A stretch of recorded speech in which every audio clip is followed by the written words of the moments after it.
Yung tanong ko lang po katulad na nararanasan ng iba, katulad ng bagong pasok sa indoktrinasyon, naririnig ko rin sa iba na pati yung asawa nila nagkakaroon ng friction sa kanila.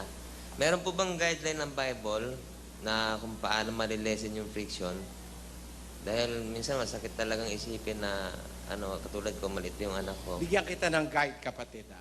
Huwag mong ipagsasabi. Atin-atin na lang. Ito, bigyan kitang guide. Ang Diyos, gusto niya manalangin tayo, no? He commands us to pray. But He wants us to pray privately. It is an affair between yourself and your God.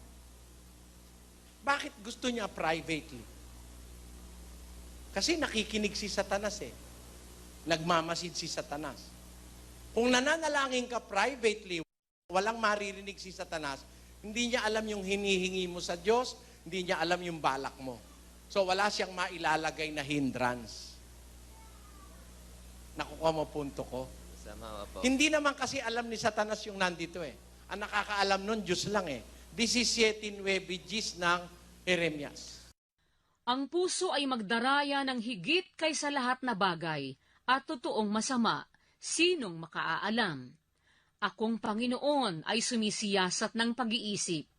Aking tinatarok ang mga puso upang magbigay sa bawat tao ng ayon sa kanikanyang lakad, ayon sa bunga ng kanikanyang mga gawain. Sino raw nakakaalam ng puso? Ang Diyos. Di naman niya sinabing, sino nakakaalam? Akong Panginoon, saka si Satanas. Di naman sinabi. So, siya lang Kung sakali pa nananalangin ka kasama ng asawa niya, maaring matrick din lalo ni Satanas yung asawa niya. Pwede. Tungkol sa Pwede. Kaya nga ang hatol ni Kristo, mas maganda manalangin ka privately. Although nananalangin din kami pangkalahatan, pero, di ba meron tayong kanya-kanyang hinihiling nasa puso? Hindi naman naririnig ni Satanas yun di ba? Yung balak mo, huwag mong paalam kay Satanas, hahadlangan ka niya Ngayon, ang ibig ko lang sabihin, mabuti basahin muna natin yung Mateo 6. Datapwat ikaw, pagka ikaw ay mananalangin, pumasok ka sa iyong silid. At kung mailapat mo na ang iyong pinto, ay manalangin ka sa iyong ama na nasa lihim. At ang iyong ama na nakakakita sa lihim ay gagantihin ka. See, sabi sa English, but thou, when thou prayest, enter into thy closet. And when thou hast shut thy door, pray to thy Father which is in secret. And thy Father which seeth in secret shall reward thee openly. So, ang gusto ng Ama, sikreto. Ngayon, para wag kang makakita ng mga hindrances along the way, nagpapadoktrina ka, huwag mo munang ipabalita. Have a mastery of what you are trying to discover. Pagka natapos mo na, saka mo balita. Kasi babalita mo na agad, pipigilan ka ng asawa mo, ng nanay mo, kagaya nung kapatid kanina. Tinatakwil na raw siya nung... Nagsusuri ka pa lang Keep it for yourself. Makinig ka muna, basa ka ng Biblia, huwag ka muna maingay kung saang grupo ka sasama. Kasi pag nalaman na sa akin kasasama, sisiraan ka na. Kaya ang demonyo, nakakaano yan Nakikinig yan, nagmamasid yan. Kung saan ka mahina, doon ka niya susundutin para mapigilan ka. Kaya sa ating pananalangin sa Ama, dapat sikreto Diyos, tulungan mo po sana akong makakita ng trabaho. Pag nagkatrabaho po ako, maglilingkod ako sa iyo ng matapat. Gagawin sa pag nagkatrabaho ka pala, maglilingkod ka sa Diyos, pipigilan ko yung employer. Hindi kita ipapatanggap, etc., etc. Ganun yun. Ang Diyos lang ang nakakaalam sa puso. Maintain a secret line of communication between you and your God, and God will always be considerate. Tandaan mo yung kapatid. Yun ang sikreto nung tinatanong mo sa akin. Kaya si San Pablo, nung dumating sa kanya yung pahiwatig ni Kristo, wala siyang pinagsabihan kahit sino. Dire-diretso siyang sumangguni kay Kristo. Basahin natin yung Galatia. Naihayag ang kaniyang anak sa akin upang siya'y aking ipangaral sa gitna ng mga hintil. Pagkarakay, hindi ako sumangguni sa laman at sa dugo. Di siya nagtanong sa tao. Hindi siya sumangguni sa laman at sa dugo. Wala siyang pinagsabihan. Pagdating sa kanya ng pahayag ni Kristo, dire-diretso siya. Ni wala siyang tinanong na kamag-anak o tatay o nanay. Kasi baka mapigilan pa siya. Nakuha mo punto, kapatid. Kuha po. Okay. Salamat po sa inyo. Sige, salamat. Next. Magandang gabi po sa inyo, Brother Eli. Ako po isang Katoliko at ako po ay 57 years old na. Ngayon po, mga magulang ko, puro Katoliko rin. Ang tanong ko po, kung ang dating daang reliyon ay isang katotohanan, bakit po nagkakameron pa tayo ng maraming debatehan sa tinatawag na reliyon? Ano po, bakit po ganon? Yun lang po ang aking katanungan. Alam niyo kapatid, ang debate hindi naiiwasan yan pagka iba-iba ang palagay. Bawa, sabi nung isang ininyero, yung taas na yan, sabi niya, mga gispye yan. Eh sabi naman nung isang ininyero rin, walang gispye yan, kulang yan, mga 9:30 lang yan. Sabi naman nung isang ininyero, hindi, 11 pie yan. Sabi nung ininyero, hindi sila magkasundo, di debate. Pero para mawala yung debate, ang kukunin mo, kumuha ka ng ruler o nung metro. Pag sinukat mo na, eksakto na yon. Malaan mo kung sino yung tama, mawawala na ang debate. No, ano ibig sabihin? May panukat na magpapatigil ng mga debate. Ba't meron debate? Kasi hindi nga nagkakasundo sa palapalagay eh. Para mawala debate, kunin mo ang Biblia, yun ang metro.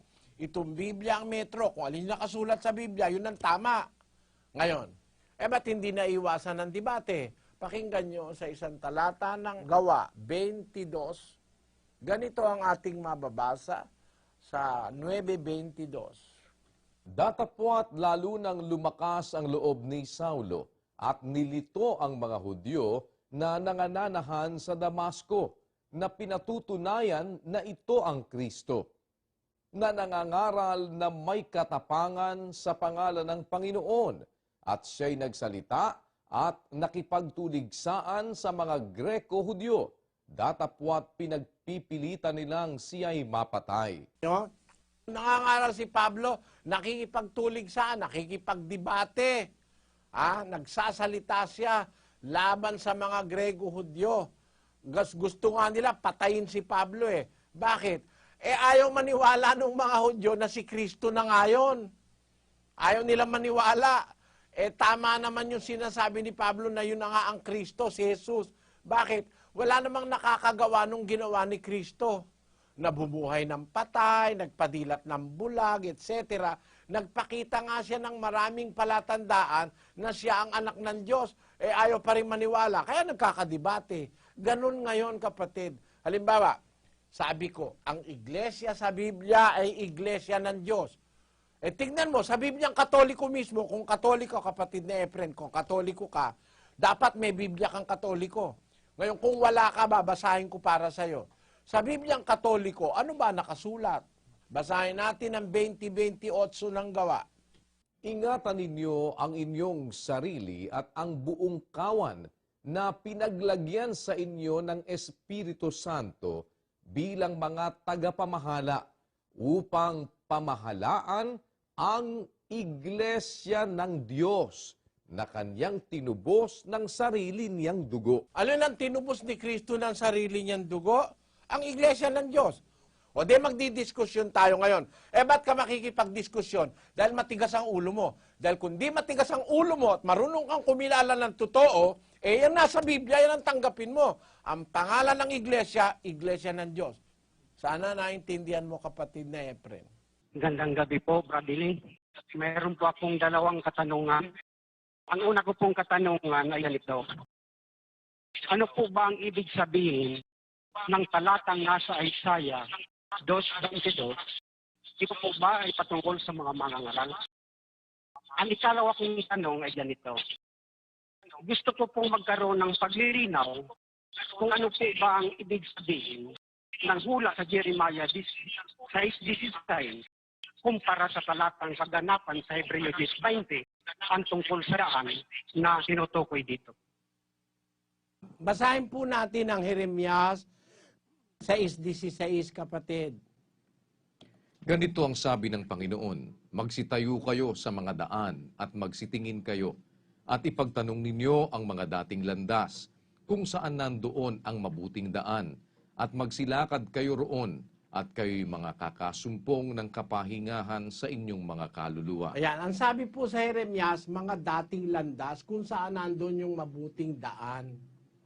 Sabi nyo, ano ang kaganapan yan kumpara doon sa Hebreo 10:20? Basahin naman natin ang 10:20 ng Hebreo.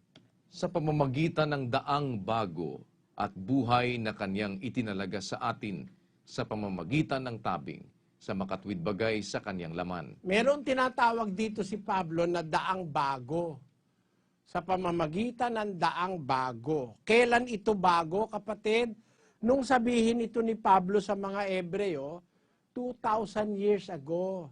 Tandaan mo nang isulat ni Pablo yung sulat sa Hebreo, 61 AD, nung isulat yan ni San Pablo.